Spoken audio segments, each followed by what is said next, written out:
संरक्षण, बढ़ती जनसंख्या तथा इसकी बढ़ती मांगों के कारण वन भूमि और कृषि योग्य भूमि का बड़े पैमाने पर विनाश हुआ है। इससे इस प्राकृतिक संसाधन के समाप्त होने का डर पैदा हो गया है। इसलिए विनाश की वर्तमान दर को अवश्य ही रोकना चाहिए।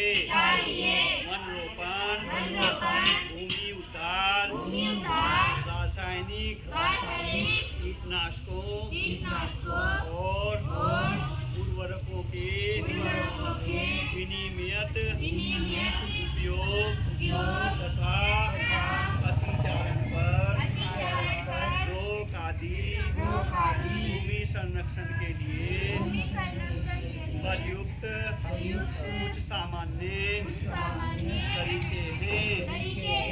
मृदा पृथ्वी के पर दानेदार तनों के आवरण की पतली परत मृदा कहलाती है।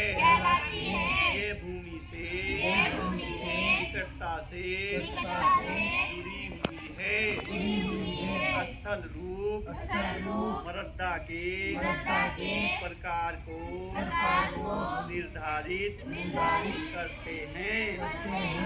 मृदा का निर्माण चट्टानों से प्राप्त खनिजों और जैव पदार्थ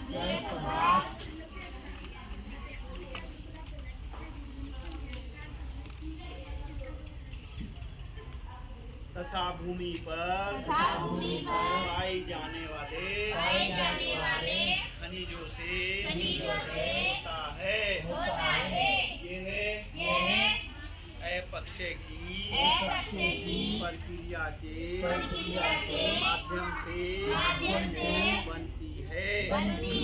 खनिजों और जैव पदार्थों का सही मिश्रण मृदा को उपजाऊ बनाता है।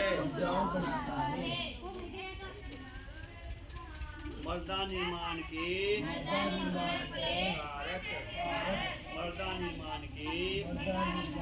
मुख्य कारक जनक, शैल का स्वरूप और जलवायक कारक हैं।